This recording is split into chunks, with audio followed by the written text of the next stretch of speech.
What is up, guys? Welcome back to Dan's Reviews, and today we're going to be doing another Walking Dead video leading up to The Walking Dead Season 8. This is going to be a season review now that the season of The Walking Dead is over. This is for The Walking Dead Season 7. We're going to be doing a kind of overall review for the entire season overall and kind of discussing it. So this is going to be quite a long video, so let's just get right into it. Spoiler warning if you have not seen all 16 episodes of this season of The Walking Dead. So really great season, really loved this season, really liked the way just everything went this year. I would say this season was a little weaker though than some of the others just because of the story, I would say. But man, the season was still killer and really, really great. So if you want to see any of my reviews for any of these episodes, just go ahead and watch the playlist that I'll put in the description. So, really cool. And now, also another thing is that I do know that a lot of people are probably going to say, well, you've already reviewed Season 7. This is going to be reviewing it in its entirety and then kind of scoring it, kind of rating it, out of 10 at the very end. So let's get right into it. So we start off with the premiere. So this year's premiere was the biggest, I'd say second biggest premiere of The Walking Dead ever. This was an insane, I might quote, episode of The Walking Dead because it really sets up the rest of this season, because even now, even at the end of this season, the characters are still talking about what happened in the premiere. It was a huge game changer for the series, and it really set up the rest of this season with the death of, spoiler warning, Glenn and Abraham. So both of the deaths were huge. I mean, I did not expect the Abraham one. The Glenn one I kind of expected because I felt like he was the most likely to die because he was the one that got killed off in the comics. But I feel like with the Abraham one, I didn't really know that they were going to kill off Abraham. That was, I was kind of shocked by that one. But the way they extended it from the comics with Rick and the whole Negan and Axe thing, that was just awesome. I love the way they did this premiere, even though it's a sad episode. And I know people say, well, why do you like this episode so much? It's just because of the fact that it's just the way that they interpreted it from the comics and the way that they extended it to 2 character deaths instead of 1, and extending the whole Rick and Negan stuff was brilliant in the TV series. I love the way they also tried to keep the death from us until like midway through the episode. I really liked how they did that, and I love this episode. So then we get episode 2, The Well. So this one is a really weird, dry episode. This is it's just the way that this one went. I don't really like this episode too much. Even though we kind of got to meet the Kingdom and Ezekiel and everybody else for the first time, we got to see what was happening with Carol and Morgan. This one was just really boring because of the fact that it kind of, after such a crazy premiere, you do need a kind of calmer episode, but this was like really dry. You didn't really see too much. It was kind of boring, I would say. There wasn't too much going on. We saw, the drop-off with the Saviors. We saw the pigs and how that's getting infected. We see the tiger, which I was also a little disappointed with because it didn't really look that good in this episode. In the finale, though, when it was eating characters alive, I love the way the tiger looked. But so that was that episode. Not bad, but probably not one of my favorites from The Walking Dead. I actually put it in my top 10 worst episodes of The Walking Dead just because it's such a downer after the premiere.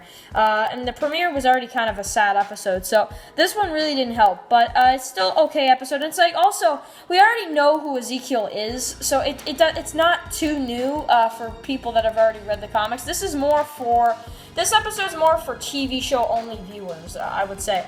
Also, moving on to episode 3, again, all filler. So this season, they've really added a lot in to space out the story from the comics. And that's why we're only getting to All Out War in Season 8, which I thought is good long term, but really slow for one season, I would say. Really great, kind of episode 4, but episode 3 was just another one of those where it's this one. It's not boring. It's just hateful because you get to see Daryl be tortured. You do see the first kind of little bit of the sanctuary, but they don't really show too much of Negan's wives in this one. They don't really show too much of the environment.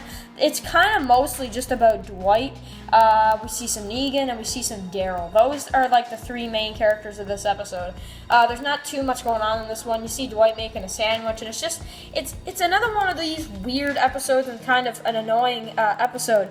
And also because I'm sure fans did not want to see Daryl be tortured by the same guys that killed Glenn and Abraham. I'm pretty sure people did not want to see that. So this episode was kind of probably pretty upsetting for people. Also, episode 4 was probably upsetting for people. Again, so those are 3, probably the first 4. I heard in the first 4 episodes of season 7, people were really mad because this one service. Now, this one I love. This is when this season kind of has a better episode because I liked the premiere, but then episode 1 or episode 2 and 3 were really just, well, the second one was dry, and then episode 3 was just really, really kind of torturing as for the fans. This one, the reason why I like Service so much is just because of the way things go. It's an extended episode. You see that Judith is not Rick's, which I thought was a great part. And it was extended, and the way everything went, and also the acting in this one was amazing between JDM and Andrew Lincoln. Love this episode. Episode 5, Go-Getters. So this one, I really did like this one. I didn't really like episode 2. I didn't really like episode 3. I really liked episode 4 just because of the way things went. And I also really liked episode 5. People really hate like the first half of season 7, which I could understand, but episode 4 was not bad, and episode 5 was not either. Now, if you're talking episode 2 and 3, yeah, those were kind of downers. I did not like those, but episode 5 was amazing. I love the Simon and Gregory stuff. We see the hilltop. We see the beginning of Carl and Enid's relationship with that, which I thought was incredible for the series. A lot of people have been waiting to see that. And, of course, Jesus and Sasha dealing with all those walkers. Love Jesus as a character, especially after that episode. Really love this episode. Also, episode 6.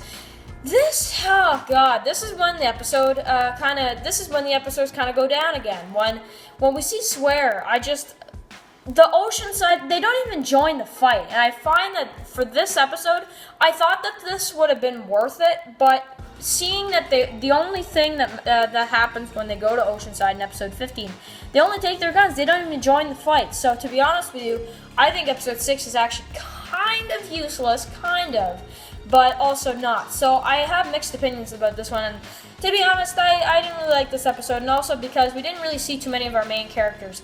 And no offense to Tara, but I just don't think she's good enough to handle an episode. Not yet, at least. Sing Me a Song. Awesome episode from the comic books. This episode right here is probably, in my opinion, the 3rd best, or the 4th best of this half. I love this one. We see Carl and Negan, a lot of stuff with them too.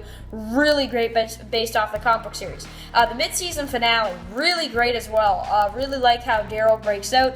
We see everybody reunite, and at the end, they do realize that they have to fight against the Saviors. We also, of course, see the death of Spencer and Olivia, which was insane. So this half season is very disturbing to a lot of people. Disturbing for a lot of people.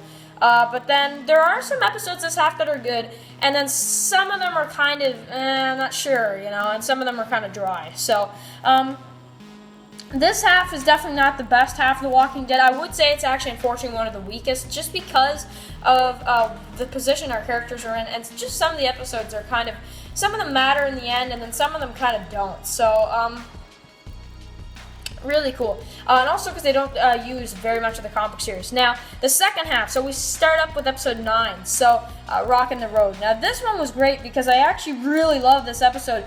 This is the first episode of season 7 where I actually feel like this is actually an old school Walking Dead episode, because things really change in season 7. This is the beginning of the kind of March to War story arc, and I love it. Even though we don't see Ezekiel convinced to fight, really cool. I love the Walker sequence, and I love seeing Jadis and the group. So that brings us to episode 10. Again, amazing episode. I love it.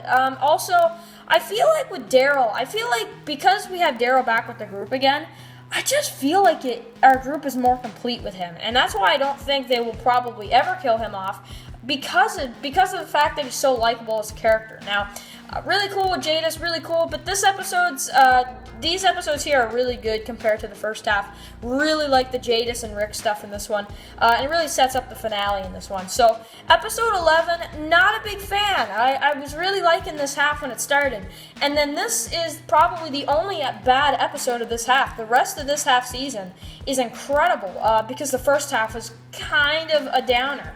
This one fits in the first half, to be honest with you, and that's Hostiles and Calamities. So, really love the doctor sequence, but none of this, some of the stuff in this one doesn't really matter, and then some of it's kind of cool, but I just feel like it doesn't set up too much, but then it kind of does as well, because we've seen Eugene become a savior. But really, I don't know, this one's just kind of a weird, it gives me a weird feeling in this one. Then we get Say Yes. Really love this episode a lot. I always like to go back and watch this one. Rick and Michonne have the best relationship, in my opinion. I love their relationship in The Walking Dead, better than Rick and Andrew in the comics. No offense to that relationship, but I just love Rick and Michonne in the TV series. We get Rick's near-death experience. We get Jada saying that the guns are not enough guns, and we get Tara telling Rick about the Oceanside at the very end, and we see Sasha and Rosita planning to attack Negan. And then Bury Me Here, episode 13. So, really love this episode. Morgan, totally, this is like another clear episode for me. When he comes back to that crazy Morgan, oh my god, that crazy clear Morgan, love it, absolutely love it. And then we also see the death of Ben. We see Morgan kill Richard brutally, in a brutal fashion. Love this episode. This is one of my favorites from this season and from the series for a while. This is really great. Love Morgan as a character. I didn't really like how he was kind of not willing to kill, but I love when in this episode he really comes back. Episode 14, really great. Really great episode. A lot of Sasha and Rosita in this one, and then we also see the hilltop for the majority. They just kind of show us that how the hilltop's doing in this one. So really great episode. Episode 15, Something They Need. Again, really great episode. Really awesome setup, and I think this is one of the best from this half, to be honest with you, because we really see a lot of great Walker action and great Oceanside stuff, and I love this one. And then the season finale, this one was awesome. So the first day of the rest of your life, seeing the death of Sasha in this one was just traumatic. I mean, seeing her die in that fashion, taking the pill and everything, was just insane. We get Abraham coming back for a flashback sequence, and seeing Rick not afraid anymore. Even though he's pinned down, he's on his knees, he's not afraid to say it anymore. He says it again. I'm gonna kill you. Nothing will change that. I love it when he says that. He's like, nothing will change that. I love the way he says it. It's a really maybe I was over exaggerating, but I just love the way that went down. So overall, this season, love this episode. Oh, of course, we had the Tiger, Kingdom attack, which was awesome. That widow is alive, guns and blazing. Love it. And then we get obviously next season is going to be All Out War. So really great season. Now that I'm really reviewing, it's not that bad of a season, but if I have to score this season is actually a little lower in ratings than usually the other ones. Season 6 for me was a 10 out of 10. This one, I don't unfortunately think this is a 10 out of 10. I feel like with this one, and I know a lot of people could probably be disappointed with this one, I'm going to rate this season as a 9.3. Just because of the fact that there's some of that percent that there was some people that really complained about this season, and I kind of understand. There were some weak episodes. I would at least pick out a good 4 or 5 this season that were kind of downers. But anyway, I know you guys are going to be disappointed with my ratings. It's just the way this season went was not exciting as the other ones. The other ones, most of them I give a 10 out of 10. But this one, it's not my favorite season, The Walking Dead. Let's just say it. I'm very sorry about that. But anyway, guys, I hope you guys enjoy my review of this season. Write your comments below about The Walking Dead Season 7. Is it your favorite season? Not quite yet for me, but yeah. So anyway, I'll see you guys really soon. Peace.